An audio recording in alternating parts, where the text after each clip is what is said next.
आपका हमारे YouTube channel मुखिया बाबा की पाठशाला में स्वागत है। आइए गणित विषय में आज हम घातांक के बारे में सीखेंगे। ये घातांकी पद लिखा हुआ है 2 की घात 3।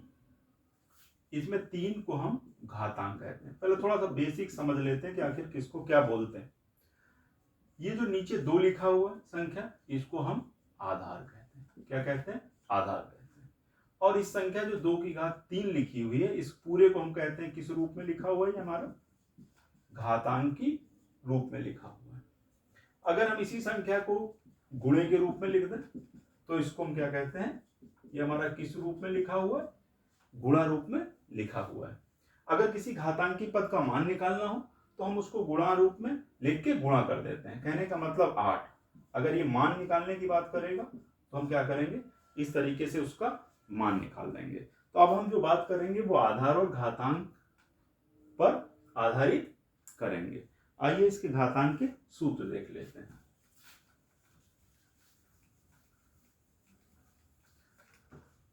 जो हमारे घातांक के मुख्य सूत्र होते हैं, a की घात m गुणे a की घात n बराबर a की घात m धन n। जब हमारे दो घातांकी पद जिनके आधार समान होते हैं, गुणे में लिखे होते हैं, तो उनकी घातें आपस में जुड़ जाती हैं। फिर a की घात m भागित a की घात n बराबर a की घात m माइनस n। अगर भाग में लिखे हैं तो उनकी घातें घट जाएंगी। अगर किसी घातांकी पद के ऊपर कोई घात लगी हुई है तो उनकी घातों का आपस में गुणा हो जाता है। जैसे a की घात m और उसकी घात n है तो a की घात m गुणे n हो जाएगा। अब हम बात करें चौथा सूत्र हमारा, तो चौथा सूत्र जो हमारा होता है वो ऐसा होता है कि अब आधार a की घात m गुणे b की घात m। इसमें देखिए आधार समान नहीं है लेकिन घात समान है। जब ऐसा आता है तो सूत्र ये होता है, हम क्या करते हैं? आधार को एक पास लिख लेते हैं और घात को लगा देते हैं। बिल्कुल ऐसे ही हम भाग में भी करते हैं। a की घात m भागित b की घात m बराबर a बटे b की घात m। ये हमारे मुख्य सूत्र हैं। इसके अलावा कई बार पूछा गया है, अगर किसी की घात 0 हो, मान लीजिए कोई भी पद लिखा हो a की घात 0, a की जगह कोई भी पद हो सकता है, कोई भी चर हो सकता है, अचर हो सकता है, किसी की भी घात अगर 0 होगी तो उसका सदैव मान कितना होगा? 1 होगा। कभी कभी ऐसा भी प्रश्न पूछ लिया जाता है कि मान लीजिए -1 लिखा हुआ है और इसकी घात उन्होंने कह दिया भाई इसकी घात 1001 है, तो जब भी या 1002 है तो -1 की जब घात सम होगी तो हमेशा इसका मान +1 आएगा। -1 की घात जब विषम होगी तो इसका मान कितना आएगा? सदैव -1 आएगा। तो ये कुछ बातें हैं जिनको हमें ध्यान रखना है। आप क्या करें? इसका स्क्रीनशॉट ले लें, फिर हम प्रश्न के माध्यम से इसको समझते हैं। हम उन्हीं प्रश्नों को सिर्फ लगाएंगे, उन्हीं प्रश्नों को समझेंगे जो परीक्षा में पूछे जाते हैं। ठीक, आप इसका स्क्रीनशॉट ले लीजिए।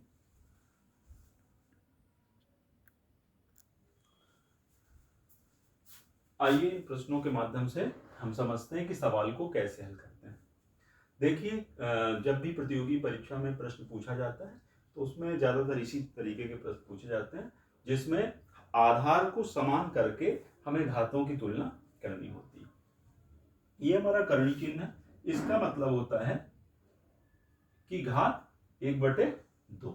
इसको लिख लीजिए 3 यक्ष, और इस चिन्ह का मतलब होता है पूरे पद की घात 1/2 बराबर 81। अब 81 को हमको 3 के आधार में ही बदलना पड़ेगा कि 81 अब 3 के ऊपर कितनी घात लगा दी जाए कि 81 आ जाएगा। अगर आपको आता है तो अच्छी बात है, नहीं आता है तो तुरंत 81 के क्या करिए? गुणनखंड कर लीजिए। 3 दूनी 6, 3 7 21, 3 9 3 तिरको और 3। तो देखिए 3 गुणे 3 गुणे 3 गुणे 3, इसका मतलब 3 के ऊपर कितनी घात लगनी है? 4। कितनी घात लगनी है? 3 के ऊपर 4 लगनी। अब इधर आ जाइए, इधर एक सूत्र लग रहा है। सूत्र क्या लग रहा है, a की घात m गुणे n। क्या होता है, a की घात m गुणे n। जब घात के ऊपर घात लगी होती है तो घात का क्या हो जाता है, हमेशा गुणा हो जाता है। गुणा कर दीजिए, 3 की घात x गुणे 1/2 बराबर 3 की घात 4। फिर आ जाए, 3 की घात गुणा होगा x/2 बराबर 3 की घात 4। अब देखिए, जो मुख्य बात समझने वाली है वो यही है कि आखिर हम आधार को समान क्यों करते हैं। आधार को समान हम इसलिए करते हैं, अगर दो घातांकी पद आपस में बराबर हो जाते हैं, ये घातांकी पद आपस में बराबर है, ठीक, तो बराबर होने की एक ही शर्त है कि अगर उनके आधार समान हैं तो उनकी घातें भी समान होंगी ही होंगी। तो इसमें इनके आधार समान है 3 3, तो इनकी घातें भी क्या होंगी, समान होंगी, ये शर्त है। तो इसलिए x/2 इसकी घात के बराबर हो जाएगी। ज्यादातर प्रश्नों में हमको इसी तरीके के सवाल देखने को मिलेंगे। ये प्रश्न हमारा जो है ये भी यूपीएनएमएस में आया हुआ है। x की घात 2, फिर इस बटे 2 का हम क्या करेंगे, तिर्यक गुणा कर देंगे, तो x बराबर कितना आ जाएगा, 4 गुणे 2 बराबर 8। इस प्रकार से x का मान हमने कितना निकाल लिया है, 8। ठीक है, हमें इसमें क्या करना था, x का मान ज्ञात करना था। आइए अब हम दूसरे प्रश्न को देखते हैं। दूसरा प्रश्न जो हमारा दिया हुआ है वो भी इसी तरीके का है। 25 की घात x माइनस 3 बराबर 125 की घात 2x माइनस 3। कभी भी x का मान निकालना होगा, दूसरा कोई तरीका नहीं। घात में अगर x लिखा हुआ है तो आपको क्या करना पड़ेगा, उनके आधार को बराबर करना पड़ेगा। बराबर करने के लिए आइए हम इस सवाल में इसके आधार को बराबर करते हैं। देखिए 25 लिखा हुआ है, इस 25 को लिख दीजिए 5 की घात 2, लिख दिया, कोई दिक्कत नहीं। जो घात ऊपर लगी उसको हमने लगा दी। 125 को क्या लिख देंगे, 5 की घात 3, कोई दिक्कत नहीं, ऊपर घात लिख लीजिए 2x माइनस 3। ठीक, अब इसमें हम कौन सा सूत्र लगाएंगे, इसमें हम सूत्र लगाएंगे a की घात m की घात n बराबर क्या होता है, a की घात m गुणे n। ठीक है, तो a की घात m गुणे n होता है, दोनों में यही कर दें तो ये हो जाएगा 5 की घात, इसका 2 से गुणा हो जाएगा, x ऋण 3 जो है इसका अंदर वाली घात से गुणा हो जाएगा, बराबर इसी प्रकार जो अंदर वाली घात 3 है इसका जो बाहर घात लगी हुई है, कितनी लगी है, 2x माइनस 3, तो इसका अंदर से गुणा हो जाएगा। अब हमें करना क्या है, हम गुणा कर लें, 5 ये आ गया 2x माइनस 6 बराबर, फिर 3 से अंदर गुणा कर दें तो 5 की घात 3 दूनी 6x आ गया और माइनस 9। फिर देखिए वही बात आ गई, दोनों में आधार समान हो गए, और जब आधार समान होंगे तो ऐसी शर्त होती है कि उसकी घातें भी समान होंगी, क्योंकि अगर इनके मान समान हैं और आधार समान है तो घातें भी समान होंगी। आप घातों को बराबर कर दीजिए, 2x माइनस 6 बराबर 6x माइनस 9। अब हम क्या करेंगे, पक्षांतर कर लें।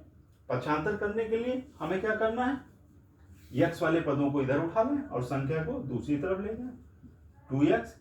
जब दूसरी तरफ पक्षांतर करते हैं पद का तो उसका चिन्ह बदल जाता है, ये ऋण कितना हो जाएगा हमारा 6x, और भाई ये इधर कितना बचा, ऋण 9, ऋण 6 इधर आएगा तो ये धन 6 बन जाएगा। आगे बढ़ते हैं, ऋण 9 में धन 6 चला गया तो ऋण 3 बचा, ये 2x में 6x का अंतर हमने देखा तो 6 में 2 चला गया 4x, ऋण बड़ा है तो ऋण बच जाएगा, ऋण से ऋण को काट दीजिए, ये 4x बराबर 3 आ गया, तो x बराबर जो गुणे में पद लिखा होता है अगर उसका पक्षांतर करते हैं तो वो बटे में चला जाता है, ये 4 कहाँ चला जाएगा, 3 के बटे में, क्योंकि ये गुणे में लिखा हुआ है, तो 3/4। तो देखिए इस प्रकार से दोनों प्रश्नों को हमने हल कर लिया और उसका आंसर आ गया। कुछ और प्रश्न हम देख लेते हैं।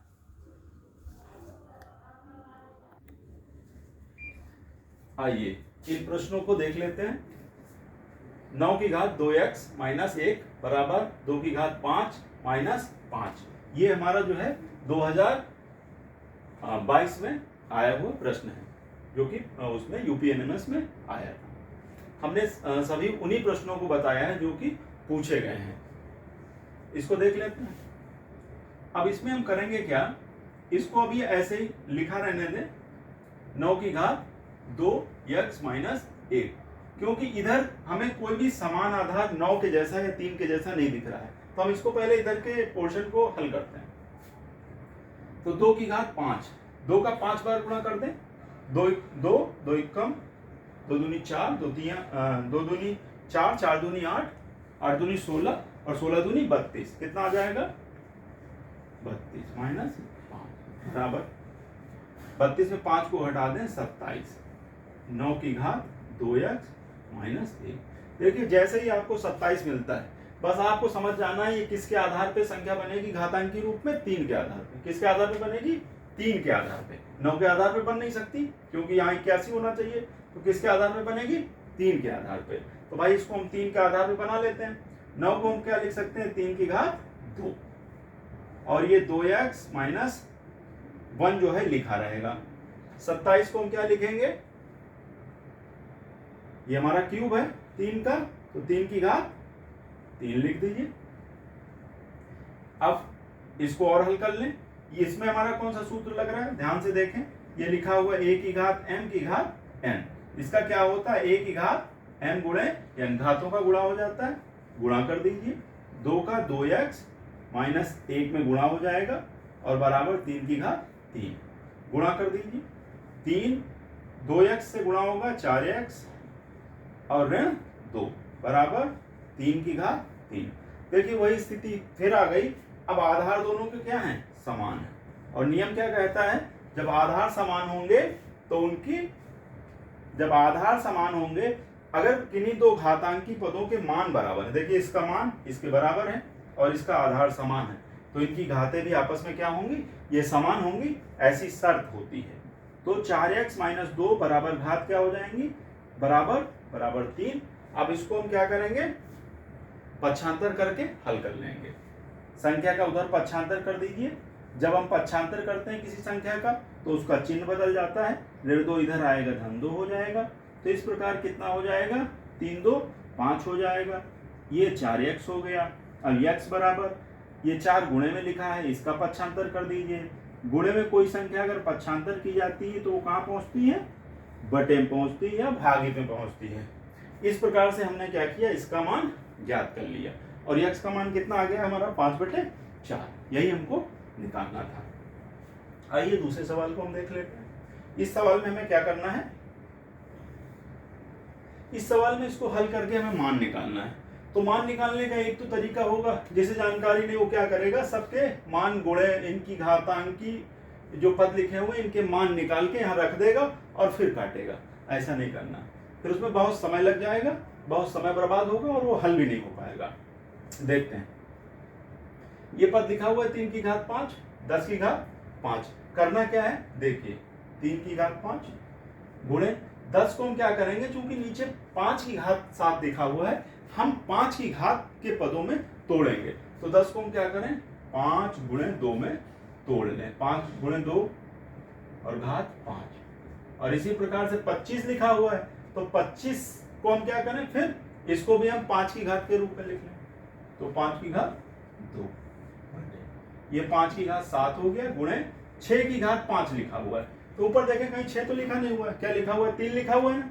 तो इसको 3 की घातों के रूप में 6 को 3 के गुणा में तोड़ दें। तो 6 को हमने लिख दिया भाई 3 गुणे 2 की घात 5। अंदर वाले पद को हम लिख सकते हैं, 6 को 3 गुणे 2 लिख दिया और 10 को 5 गुणे 2 लिख दिया। चलिए, तो ये 3 की घात 5 हो गया गुणे। अब जब घात लगी होती है और अंदर कई पद गुणे में लिखे होते हैं, तो घात सब पर अलग अलग लग जाती है।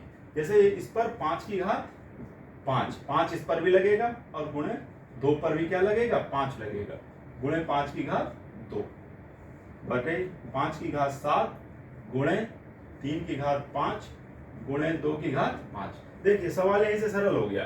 ये 3 की घात 5 से 3 की घात 5 कट गया, 5 की घात 5 से 5 की घात, हाँ 5 है तो 5 की घात 7 है, तो 5 की घात 7 से 5 की घात 5 कट गया और 5 की घात 2 ये कट गया, और 2 की घात 5 से क्या हो गया, 2 की घात 5 कट गया, तो कितना उत्तर आ गया 1, कुछ नहीं बचा, तो 1/1 कितना आ जाएगा 1। यहाँ आपकी समझ में नहीं आ रहा होगा भाई 5 की घात 7 से कैसे कट गया, तो 5 की घात 7 गुणे 5 की घात 2 लिखा हुआ है, गुणनफल में घातें जुड़ती हैं, तो 5 की घात 5 धन 2 हो जाएगा 7 हो जाएगा, इसलिए ये इससे कट जाएगा।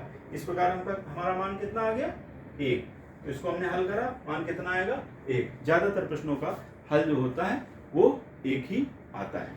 अगर आपको हमारा चैनल पसंद आ रहा हो तो हमारे चैनल को सब्सक्राइब करें और ज़्यादा से ज़्यादा शेयर करें ताकि हम आपकी और मदद कर सकें। धन्यवाद।